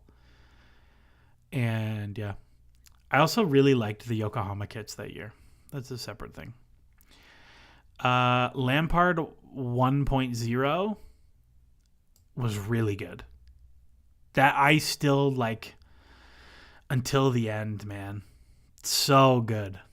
So good. That team was so fun with such likable players, with whatever you wanted from it. That team was so fun. Yeah, really good. Salah misses 1-1. What is Salah misses 1-1? Somebody let me know. The end of Lampard 1.0 wasn't even that bad. The end of Lampard 1.0 was pretty bad. That team was stinky. But it also, like, the talent just, like, didn't fit that well together. But the first season was so fun, man. Salah misses a 1v1, not 1-1. I was like, what, he scored on his own net? I see. Yeah. Yeah, Lampard 1.0 first season was great. Mourinho 1.0 is the best manager Chelsea's ever had by like a large distance. That was like the most fun I've ever had watching soccer. I was admittedly like in an age where I viewed with wonder, no cynicism. But that team was like very good, and obviously won a lot. And he was very, very good. End of Lampard 1.0 was forgot because of lockdown, but that was horrific. The first season was fine. It was the second season. The second season was so bad. Not so bad. They were like okay, and then it kind of all fell apart. Lampard 2.0 or Jose 2.0 goes into accomplished, in my opinion, not just elite. The team wasn't very good. They were enjoyable, but I don't think they were ever that good. But like the 6-0 versus Arsenal was a fun moment. And like the Schürrle goal against Burnley was very good. But they were like, their Champions League games were always really shit. Like I remember beating Galatasaray away with a Azpilicueta goal, but like limping through the tie. And then like Atletico away, losing that tie was like so whatever. Yeah, not a great one. Rafa. I don't know. Something like that. Yeah, something probably there, if I had to be honest. Like, he was deeply unlikable, but, like, was fine. No, but don't you remember Lampard 1.0 tailed off a bit before lockdown, and then the old heads plus Pulisic kind of carried the team over the Champions League line in the end? Maybe. I do remember Pulisic going off after the lockdown, though. I do remember that. Lockdown, NRA Neymar, he cooked, bro. Pulisic, conservative Pulisic was empowered by the lockdowns. He was so good. That Atleti away performance so bad as we playing left winger. Yeah. Was I the one who was angry at Conte for Costa leaving? Yeah, probably at the time. He like nuked his career after that, but yeah. NFS 9, I wonder what the overperformance of our 05-04 season was, because 15 goals is so bonker. I have thought about this all the time. So StatsBomb they called it their like Invincibles project, where they did data for the Invincibles season. And I really want someone to do it for Chelsea for that season, because I bet you that is the best goalkeeping season of all time from Petr Cech. Because he was unbelievable, and that team was so good defensively. But I bet you it's the best goalkeeping season of all time in the Premier League if we had the data for it. But we don't, so it is what it is. Rafa could go in poor, but he also won Europa League. So that Benfica Europa League was very funny. Benfica Europa League, funny one. That game, I had a high school game, and I was watching it during the warm-up. Like, I was standing in net with my gloves on, and I had my phone in my hand, and then I would put it down by the post and, like, let them do shots or whatever. And then Ivanovic scored, and I put my phone away, and it was good. I was streaming it on a BlackBerry in 2013 or 2012, whatever it was. Arsenal just need to keep 25 clean sheets in a row, and they'll have a record. Absolutely. Same with the home unbeaten run. Those will never happen. It'll never happen. Oh man, a Fiorentina player has just collapsed on the pitch apparently against Inter. Oh man, that's really sad. That's really sad. I miss BlackBerry so much. Fuzzbrain 5. Fun story. I was at a cottage once. Across the lake from Jim Balsilli's cottage, the BlackBerry founder guy, and he like would take a helicopter to his cottage. Did BlackBerries have an internet browser? Yes, they did. Cloujo. Okay, it was a very different time. It was a very different time back then. Cottaging is such a Toronto thing. Well, it's a city, and then there's like they have beautiful cottage country like 2 hours north. That's what everybody does. I never had a cottage, but I had friends who had cottages, so I'd go there. Oh man, that's sad. Bove, hopefully he's okay. Yeah, Hopefully he's okay. Oh, somebody said, like, do you think we'll buy somebody in January? I don't think so. Maybe a right center back, but I don't. I'd be pretty surprised. Sorry. It's gonna be weird to put him. No, okay. We gotta fix this. I don't care. You can go here. You were so bad, but sorry goes in okay. That team was not that bad. Big Phil. First off, let's put the king in his rightful place.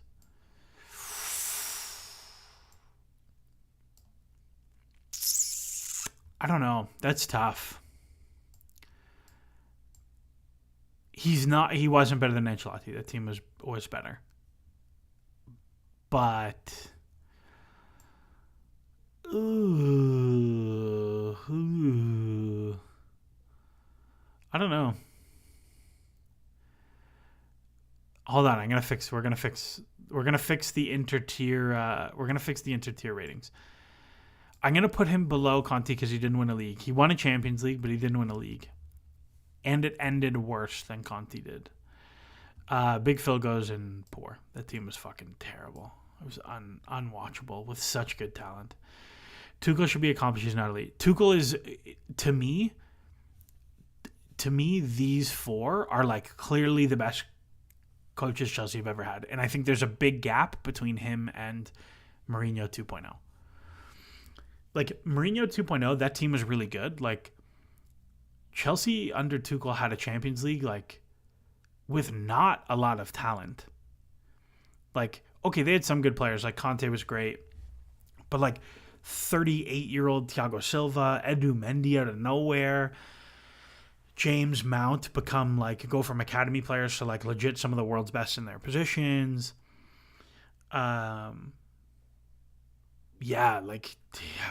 He's that Champions League run is like maybe the best defensive football any team since like 04-05 Chelsea have played. Like I cannot believe how good that team was. Conte had better players than Tuchel. I'd say it's about the same. Like, but Conte had peak N'Golo and peak Hazard, which is like peak Hazard does a lot. But like, I don't know if you go tit for tat. Conte had Courtois, who was better than Mendy. Conte had definitely worse defenders, but like made the defense better. Like Victor Moses and Marcus Alonso being very good is like solid point for Conte. He had peak N'Golo. He had late career Matic, late career Fabregas. Tuchel had Jorginho, Kovacic, N'Golo. Like that's probably about the same. But then like attackers, like Antonio Conte had way better attackers. Way better. Hazard, Pedro, Willian, Diego Costa, Batshuayi off the bench, like way better than like Tuchel had Havertz and Werner and Ziyech and Mount. Like it was just not close in my opinion. I think that's right to have it. And then Phil goes there. So hold on. Probably this. Probably this.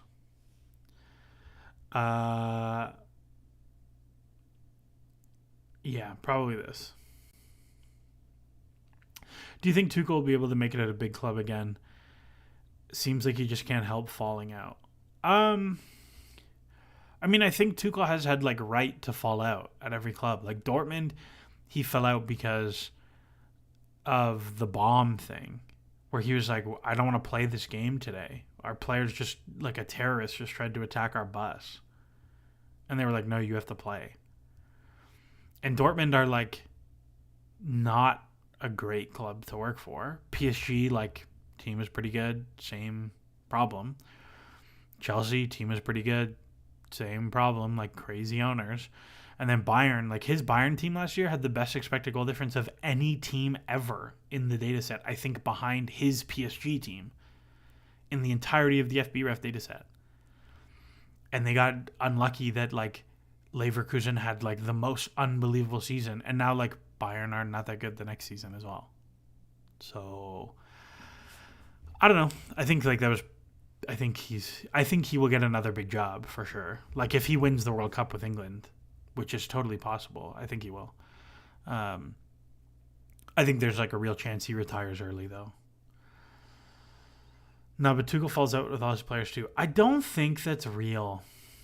I don't think that's true.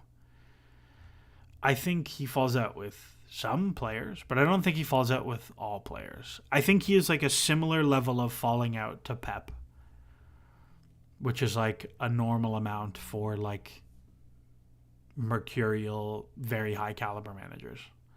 I just like wouldn't let him do any recruitment. If he had not like gotten off on such a bad foot with Chelsea's owners and like had come in after Potter, I think he would be so good here. For like a year, all the influencers kept alluding to some secret horrific thing Tuchel had done. I have no idea. I know he had like beef with a bunch of players, but it was like he had beef with like end of bench guys who were mad they weren't playing. Like that's the thing that I've consistently heard, is that like players at the end of the bench didn't like him. Didn't he also not want to do any recruitment? No, he's never wanted to do recruitment. This is a thing I know for sure, that he's never wanted to do recruitment, and they asked him to because they had nobody, because they sacked Marina and Bruce Buck, and Czech didn't want to stay on, and they had no succession planning. That's why that first summer was so bad.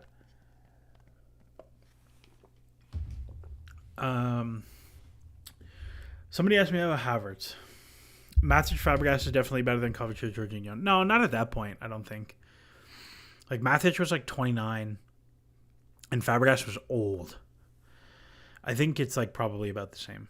Maybe, yeah. Beef with Pulisic, Lukaku, and Trev. Okay, Pulisic didn't like that he had to play wingback sometimes. That is legit. That's objectively a thing. But that's beef about soccer. Lukaku had beef both ways, but Lukaku has beef with everyone not named Antonio Conte his whole career. So, and like Lukaku went and gave an interview in the middle of the season, like shitting on the club in the middle for no reason. Like, of course there was beef after that. Matic shelved himself after 14-15. After that, Ashley Barnes tackle. That was the line. And Tuchel had beef with Trev. I don't know if Tuchel did have beef with Trev. He also gave Trev his Chelsea debut. I don't know how true that is. Somebody asked me about Havertz. I know you're Thomas Wilkinson. I know you're a secret Havertz sympathizer. Not secret. Love guy. How do you feel the ranks compared to Jackson, and how do you feel about how he acts for Chelsea now? I don't care about how he acts for Chelsea now, because Chelsea fans were like pretty horrible to him about leaving, and just like in general. Like Chelsea were pretty terrible to a guy who scored the winner in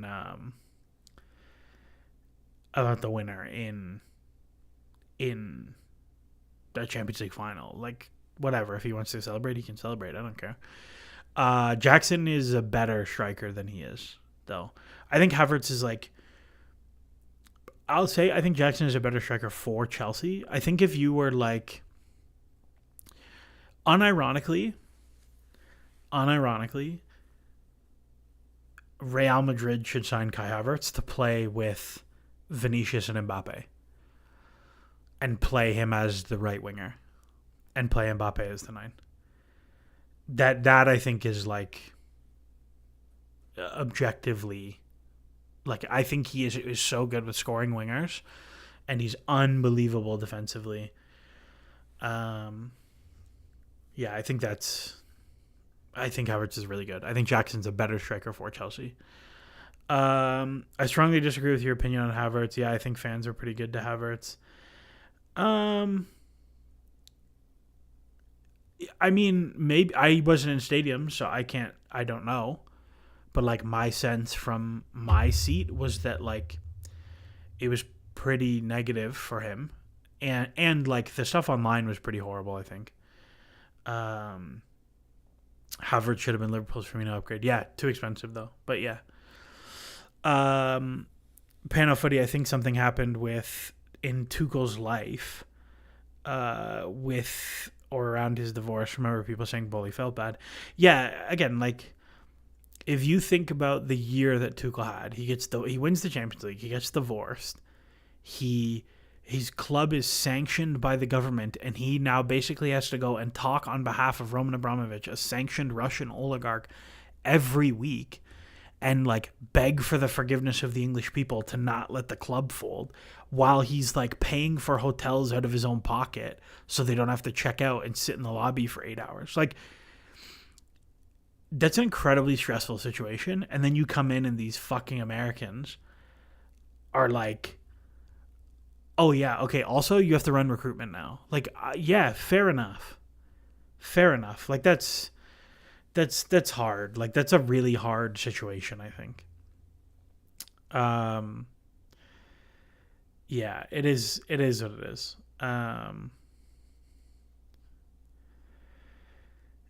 Yeah, it is what it is. In terms of Chelsea's manager since Tuchel, Potter goes in the bin. Didn't do a good job. Like, it is what it is. I don't have the pictures for them, so it is what it is. Potter goes in the bin. Poch goes to okay, but behind sorry. Dead middle of the road. And then Maresca goes top of okay, bottom of accomplished, I think. That's where I'd have it. And Bruno Saltor goes to elite. And Lampard 2.0 goes in the bin. That's how I would have it. Yeah, Poch like dead exact middle of okay. Exactly middle of okay. Thomas Wilkinson, did you see Malang Sarr talking about Poch? I saw something about like when Poch was like, I don't know who you're talking about, when a journalist asked him about Malang Sarr, and then he's like, I talked to him the day before. I saw that, assuming that's what you're referring to. Which is like pretty sad, to be honest. Potter, I think Potter got handed like a pretty impossible job. I think Potter got handed a pretty impossible job. Like, the squad was a mess and not that good. And his best players were all injured. And came in the middle of the season, like, after a very popular coach with both the players and the fans, who was very good, had been fired. It's a really hard job. And I get why he took it. Like, you don't get that jump offered to you very often. And I hope he gets the Leicester job. I hope he takes the Leicester job or something like that. And like, I think Potter is like a genuinely good guy. Like, I think he deserves another shot, not at a club as big as Chelsea. But like, I think it just like didn't work out. I don't agree with the Potter not built for a top 6 job thing. Like, I think Potter actually, with a good structure around him, would be pretty good. Like, again, I think Potter's strengths are less that he's like some tactical genius, right? Like, that's not his. Leicester has gone to RVN. Did Leicester hire Ruud van Nistelrooy? Is that real? Leicester coach. I can't type. Oh, all right. Sure, I guess. No, I don't think Potter deserved to stay on. I definitely don't think that. I do think like you should have fired him in the offseason. I don't think you should have fired him when you did. Like, Lampard wasn't going to save the season. But like, Potter's strengths are less that he's like a tactical genius, and more that like he manages up really well, and he's like a pretty good player development guy. Like, he's like, you can work with him as a man. And like I think that stuff is very valuable. I think in an ideal world, you would have Potter would have happened. I forgot to rank Lampard 2.0. No, Lampard 2.0 is Lampard 2.0 is in the bin. I don't know. Potter, like, I feel bad mostly. I don't think it's his fault that it went as badly as it did. I don't think he did a good job, but I don't think it's his fault it went as badly as it did. And I think he'll get like West Ham or 2-0 Liverpool. Wow. They're actually going to win the league. Yeah, I just don't think... I think he'll be fine if he gets another job, is the point that I've been trying to spit out for 5 minutes. Ruud van Nistelrooy to Leicester is a very weird hire. The owners read all the Athletic pieces about what a genius Potter was and didn't realize that Andy Naylor is basically a club employee. Andy Naylor is the most insufferable Athletic employee. And I think Simon Johnson is rubbish. Who the hell will Everton hire this season, though? Everton should not fire Sean Dyche. They should just keep him. Their team is awful. It's not his fault. Sean Dyche is a very good manager. They should not fire him. And I'm gonna. Did Sean Dyche get fired? Like, is that where that's coming from? Yeah, like I don't. No, well, maybe. Yeah, I don't. I would not fire Sean Dyche. Yeah. Salah's a trap. He'll be 33 next year. You give him an even crazier raise to keep him. You can probably get away with paying Salah the same. Liverpool should pay him. Their team is good enough now. That they should totally like eat the future downside risk to keep him. I was skeptical, right? Like we talked about this in the summer about like what Liverpool do with Alisson, Van Dijk, and Salah. They're good enough. Keep them all, and you live with it later. Like they're probably gonna win the league, and they're probably gonna have a deep Champions League run if none of these guys get hurt. I think you keep them all, and you like run it until it dies. And if you get another title, like if you run it all and you get another title like the Golden State Warriors, like it's worth it. Like I don't know, Daryl Morey has some quote, if like you have 5% title equity, you should go all in because it's so hard to win a title. I don't think that's true in soccer because 5% title equity, like the team who has the most probably has like 30 to 40% title equity. But Liverpool will have 30 to 40% title equity. Like they should go all in. And like maybe the year after you decide to move on from Alisson, or if you can get a huge fee for Salah and you can turn that into like Kvaratskhelia or somebody you think is like a star right now that can be like 90% of a Salah, then like maybe you do it. But that's where I'd be at. Katar, what about KDB for City? City, I think, should blow it up. They're so old. And they have so much FFP room. I would probably let KDB walk if I was City. He's 33. He is always injured.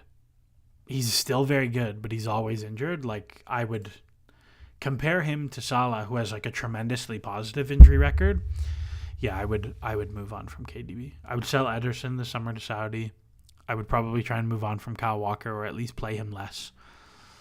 And I would go spend like £300 million on midfielders and go get like Zubamendi and go get all the best midfielders. Buy Nani Madueke because you need a right winger to score goals for you. Buy Mykhailo Mudryk. If City blow it up, does Haaland leave? No, I don't mean blow it up as in like tank. Like there's no draft. I just mean like I would move on from Ederson. I would move on from Gundogan. I would move on from Walker. Did you see Walker against Timo Werner in the league game? This guy tried to like bait him into taking a big touch past him and got roasted. roasted by him. So like Walker, Gundogan, Ederson, those guys, like that's who I would move on. They could genuinely break our record. Who? Liverpool? No, they could not get even close to our record. I don't think. City spending money on midfielders. Yeah, probably. City need a repeat of that window where they got every single Monaco player. When they got Bernardo Silva, and that was it, right? I feel bad for Walker. I have one family and it's exhausting. Timo Werner was my Havertz. He would have come good if we didn't sign Lukaku. No, I don't think so. Grealish. Yeah, I don't know what they do. I don't know what they do with Grealish. Grealish should go back to Villa. That'd be fun. Yeah, I just think like dude, like look at some of these guys that are playing for City. Like there's just not that much talent in that team anymore. But they have a lot of FFP contribution room. Like they could go spend a ton of money around these guys. I do wonder who they go get. Because like you're not gonna get a striker. Like Holland is very good, obviously. But I don't know. We'll see. That I think is like one of the most interesting ones. Okay. Let me see what Chelsea's match got updated to, and I'll put this in here. 1.1. Oh no. And actually it's 1.2 because I do this. Oh, it's only 0.4. We're so bad, but it is 17 now. So good. Giving me random youth player minutes in his third year. They probably have 500 million FFP room. Yeah, somebody told me that their estimate was like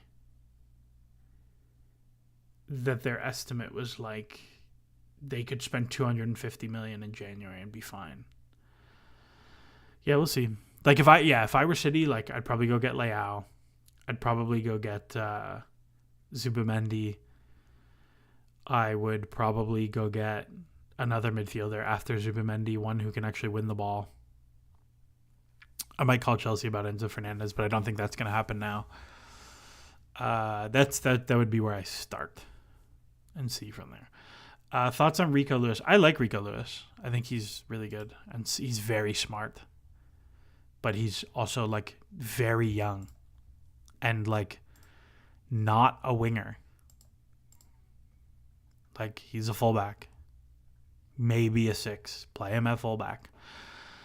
Does City's financial model rely on having excellent players out of the club wildly overpay? Maybe. Actually, you know what? If I was City, I would legitimately call about Lavia. Like I don't think Lavia is great, but I think Lavia is like a good fit for what they want to do, and he would give them some much needed juice. I would totally call about Lavia. Do they need Zubimendi and Rodri? Rodri's 28 and is coming off an ACL, man. Like, I don't think you can plan for him to ever be the same player again. I'm sure he's going to go to Kugats and get his ACL fucking fixed by Turkish magic, or Basque magic. But I don't know. I think you just plan that he's never going to be good again and go from there. They seem dead for Wirtz. I don't know. Maybe. I do wonder if Chelsea are going to call about Wirtz. He'd be a good fit for our squad, I think. Especially if you decided to do like Nkunku the other way. Do like an Nkunku Pluvalenza. That would be very interesting. I think Lavia's homegrown. Yeah, maybe. I think so. 15 to 21, 3 years. Maybe not. Zubimendi's not the same player as Rodri. Yeah, for sure. Like, you could play them together. It'd be a bit conservative, but you could play them together. Do you think Pep destroying the wingers' flair is real? Would he ruin layout? I don't think he destroys their flair. I think he just, turns down turnovers. Like, Pep would love Sancho. That guy never gives it away. I'll give you Sancho for Doku. How about that, Pep? I would love that one. Doku would feast for us. the way we play with the amount of 1v1s the wingers get, Sancho for Doku, baby. We'll do. How about this? We'll do them a 2-for-1 deal. If they buy Romeo Lavia for what we paid, so we make a small profit, what we paid, I'll do them the solid of Sancho for Doku straight up. How about that, Mr. Hugo Viana, the new sporting director? How about that? Why aren't there more swaps in football? Because they're hard to do. It's very rare you have like the same size hole at two clubs that like you need to do it, and they're the same valuation and all that sort of stuff. It's just it doesn't make that much sense to do. If you could do swaps and they kept their contract, it would be a lot more frequent, like actual trades. That would be more frequent. Alrighty, get your last questions in. It's been 2 hours. We're having fun, but it's been 2 hours. And I want to go for a stroll, even though it's snowing. Hit me with your last questions. The year-over-year stuff is like pretty special. Pep just showed 6 fingers to the Anfield crowd. What is for his 6 titles? Another thing, if City do blow it up, why wouldn't Pep just leave? I imagine he's getting paid an exorbitant amount of money at City. Also, like, where's Pep going to leave to? Like, is he going to go back to Barca? You suggested the Tchouaméni one a while ago for an Enzo swap, but Real Madrid fans actually seem to hate him. Yeah, because Real Madrid fans are racist, just like everybody else in Spain. I would take Tchouaméni tomorrow. I would take Tchouaméni. I really want Lavia to play. Lavia was really good today, but I really want Lavia to like play well enough that we can like, boom, just like, oh yeah, he's so good. Take him, pay us $100 million for this so good guy, and then we can like, oh thanks, and go get somebody better. If City blow it up, why wouldn't Pep just leave? Yeah, I don't know, man. I don't know. Maybe he does need a break. Maybe. He has a clause in his contract that he can go coach New York City FC whenever he wants, which I think is really funny. Maybe he does that. New York City FC just fired their coach. Nick Cushing's gone. Pep should do a legacy mode in video games where you start with Cadiz and build them into a title winner. I do wonder, like, how Pep would do with a bad team. Probably pretty well, but if you gave Pep Everton, where does he finish? ZZZ, will there be a midweek stream for Saints? No, I'm at work for Saints, but I'll tell you this. No, I won't be. But let's see the rest. So, okay. No stream. Yes stream. Probably yes stream. I might be going to MLS Cup to cover the game for ASA. I submitted my media credential application. If I do, my flight's at 11:30. So like I might do like a mini stream. No like setup and everything. Maybe, but probably not a stream if I'm there. But I don't know if I'll be there. Astana, no. Brentford, yes. Brentford, yes. Shamrock Rovers, probably not, but maybe. Everton, yes. Fulham, yes. Ipswich, yes. Palace, yes. Like all the holiday periods. I think I booked my days off that I'm going to be off for all the holiday games. So that'll be good. And then these are all like weekend games. And we'll go from there. So nothing midweek from me this week. And then after that, maybe. Elliot's got to run. See you, dude. Thanks for hopping on. I'd be super curious to see if you swapped Pep and Sean Dyche the rest of the year, where would their point totals go? That would be fun. Anyways, that's going to be it from me. what I'll say is like the last stream was like the most viewed stream I've had in like quite some time. Yeah, like the one of the most viewed streams in quite some time. So like keep liking and subscribing and sharing and doing all the stuff. Same with the podcast. Podcast was like very well listened to. So if you're liking the pods, if you're liking whatever's going on, share them, retweet them, post them, comment, subscribe. Like, I think interaction stuff just like boosts a lot of these things. And what's very weird, I assumed all of you came from Twitter, because like most of you I see on Twitter, but like 80% of my views are just from YouTube. It's not people from Twitter, which is very surprising. Anyways, we'll cut it all there. So thank you all for hopping on. Enjoy the rest of your Sunday. There will be an episode out, a pod episode out tomorrow. And as always, enjoy the soccer. I do need to say this in the beginning when everybody's here. I do need to say this in the beginning. I do. Enjoy the soccer.